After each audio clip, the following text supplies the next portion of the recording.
तहसील कार्यालयाच्या विरोधामध्ये केवळ 43 गावातल्या लोकांचं आंदोलन नाही तर संबंध मोहोळ तालुक्याचा मोहोळ विधानसभा मतदारसंघाचा पाठिंबा मोहोळ तालुका बचाव समितीला या ठिकाणी तयार आहे। आणि याच्या अनुषंगाने आमच्या बहात्तर कार्यकर्त्यांनी धरणं आंदोलन केले, उपोषण केले, वेगवेगळ्या प्रकारचे आंदोलन केलेले असताना देखील प्रशासनानं आज तगाई कुठल्याही प्रकारची दखल घेतलेली नाही। माझ्या माहितीनुसार 3 गावं वगळलेले आहेत, पाटपूल, पेनू आणि तांबळे हे 3 गावं वगळून त्या ठिकाणी प्रशासनाने प्रस्ताव तयार केलेला आहे। म्हणजे याचा अर्थ अनगर अप्पर याला मंजुरी देण्याच्या दिशेने वाटचाल चालू आहे।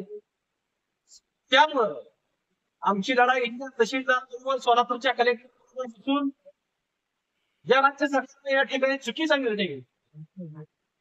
अप्पर या ठिकाणी अनेक तालुक्यात गोंधळ या ठिकाणी झालेले आहेत, पण ते आवश्यकतेनुसार त्या ठिकाणी केलेले आहेत। या ठिकाणी प्रस्ताव चुकीचा शासनाला पाठवला गेलेला नाही।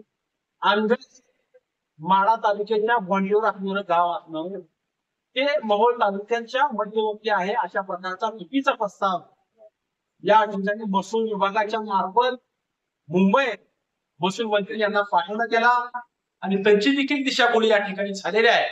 त्यामुळे आमची मागणी अशा प्रकारची आहे, तात्पुरती स्थगिती अनगर अप्परला दिली पाहिजे आणि पुन्हा एकदा सर्वे केला पाहिजे की अनगर हे मध्यवर्ती आहे का नाही।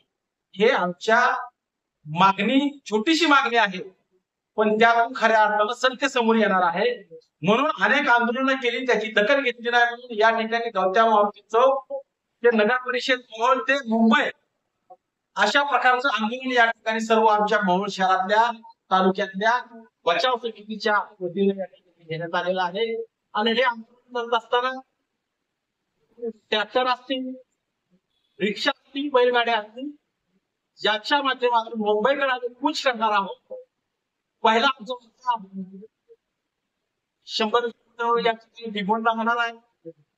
दुसरा मुक्काम आमचा आळंदीला नेण्याचा आम्ही निश्चय केलेला आहे आणि तिसरी ढाल आमची मुंबईला असेल आणि प्रशासनानं आपल्या चॅनलच्या माध्यमातून याची दखल घ्यावी आणि तात्पुरती स्थगिती द्यावी अशा प्रकारची मागणी आम्ही या ठिकाणी करत आहात। आणि दखल जर आमची नाही घेतली तर या ठिकाणी कायदा व सुव्यवस्थेचा प्रश्न निर्माण होणार आहे आणि याची सर्वस्व जबाबदारी प्रशासनाची असेल अशा प्रकारे सांग। किती तारखेपासून या ठिकाणी हे मंगळवार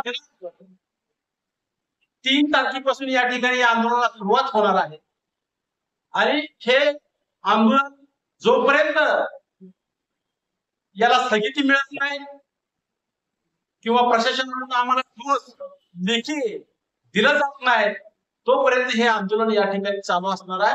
आणि मुंबईपासून आम्ही या ठिकाणी जोपर्यंत आम्हाला ठोस निर्णय होत नाही तोपर्यंत आम्ही मुंबईच्या बाहेर पडणार।